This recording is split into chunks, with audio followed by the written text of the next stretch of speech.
On Saudi Arabia, its people, past, religion, fault lines, and future by Karen Elliott House explores the many dynamic perspectives of life in the Saudi kingdom. House, who is a former publisher of the Wall Street Journal, spent about 30 years traveling to the country, meeting with hundreds of princes, politicians, activists, and conservatives. In her book On Saudi Arabia, she discloses her experiences. The thing is, Saudi Arabia is not a modern totalitarian republic like the communist North Korea, but rather a totalitarian state with a fanatically conservative society.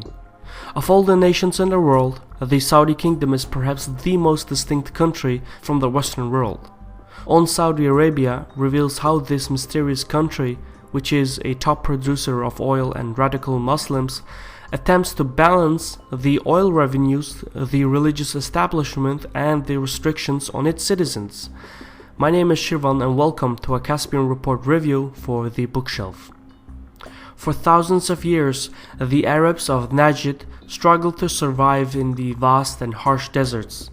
The sun and wind would drain the energy and will of even the strongest of men. In these deserts, one had to race against time and neighbor to find shelter and water.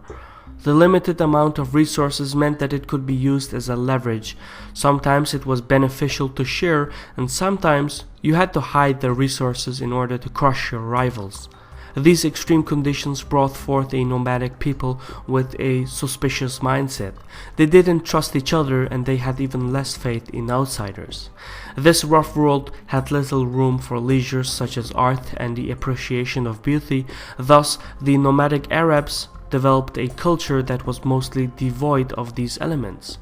It's important to understand that this mindset strictly refers to the nomads from Central Arabia, known as Najd, and not to the tribes from Hejaz, Gatif, or Yemen.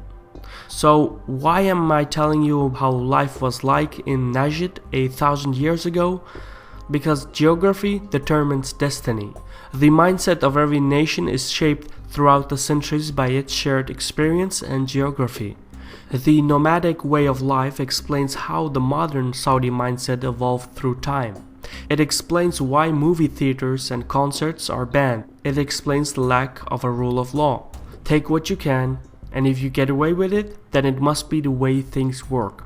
And if you think that life must be hard in Arabia, it's even harder for women. The Wahhabi doctrine says that men must serve God and women must serve men. But God is far away and men are all over the place, thus the lives of women in the outside world are non-existent.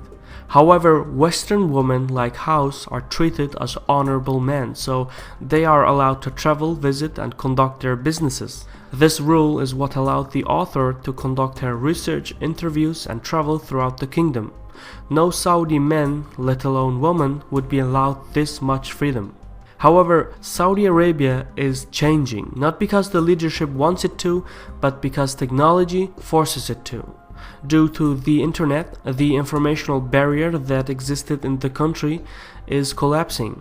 Roughly 60% of the Saudi population is below the age of 20, and some 50% of the Saudi youth is on the internet. For example, an estimated 5 million Saudis are active on Facebook. In essence, the Saudi youth is well aware of the situation in their country, but what keeps the youth content is the welfare system. The public pays no taxes, education and healthcare are free, water, electricity, natural gas and gasoline are heavily subsidized by the government. This massive welfare system may seem like a good idea, but not in its current form. In the long term, no state can survive without revenues, and this brings forth the big question: what will Saudi Arabia do when the oil wells run dry? How will the Saudi state be able to afford the welfare system? How will Riyadh introduce taxes on a population that has not experienced this concept? Far-reaching questions like these can be found in every chapter of the book. Another important subject On Saudi Arabia discusses is the dramatic failure of the educational system in the kingdom. The Wahhabi-based schools and higher educational institutions are unable to prepare these students for professional jobs. In comparison to students around the world, the Saudi performance is repeatedly near the bottom. Most of these Saudi students complete their educations in religious studies and not so much in academic subjects, and thus have learned how to memorize information rather than how to think. This is crucial to understand because education forms the backbone of every nation. The lack of proper education is the reason for the enormous unemployment rates among the youth. And this brings forth another major problem: unemployment in the Saudi kingdom. It's important to mention that there is plenty of work in Saudi Arabia. It's just that the youth refuses blue-collar and service jobs. They want high-paying jobs but lack the skills, and yet at the same time they feel too good and too proud to work in the services sector. As a result, 9 of the 10 private sector jobs are held by immigrants. Roughly twice as many foreigners are employed in the Saudi kingdom as Saudi citizens. What's more is that these 8.5 million foreigners, such as Pakistanis, Indians, Filipinos, Bangladeshis, and others, are treated as second-class citizens. This hypocrisy within the Saudi society goes even further. For example, despite the lack of all kinds of freedoms, most Saudis do not want democracy but a justice system. They want a government that is accountable, and the people want to speak openly about the political and economic issues that affect their lives. This all seems reasonable enough until you consider that the rule of law cannot function without democracy. You cannot choose one and neglect the other. It's a package deal. So it's not just the Saudi leadership but the entire society that needs to drastically change their mentality. On Saudi Arabia covers many more interesting subjects related to the country. We get to learn about the dysfunctional economy, poverty, corruption, the internal rivalries, the various factions, and much more. One piece of advice though, as you read about the Saudi identity and culture, be careful not to draw similarities with other Arab or Muslim nations. The Saudi way of doing things is as alien to most Muslims as it is for the Western world. The only downside of the book is that it's overwhelmingly negative. The truth is, despite all the problems of the Saudi leadership, the alternative is far worse.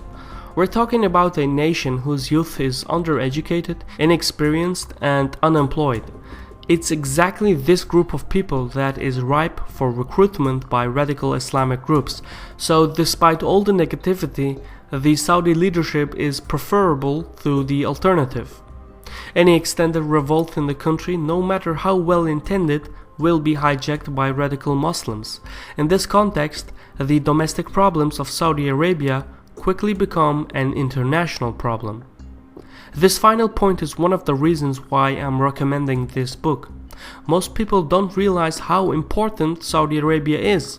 The thing is, what happens in the Saudi kingdom will not be limited to the country, but it will affect the stability and prosperity of the global economic system. All in all, On Saudi Arabia explains not just the politics, but the mindset of the people and the government. It explains the tribal history of the country, the complicated present, and the uncertain near future. Anyone who is anxious to understand the Saudi role in the Middle East will do well to start with this book. This was a Caspian Report book review for the bookshelf. Check out the playlist for more books and sources on geopolitics. I also want to thank the following people for their contributions on Patreon. And if you want to support Caspian Report to produce more content, please visit our Patreon page in the description. For now, thank you for watching, and Sahol.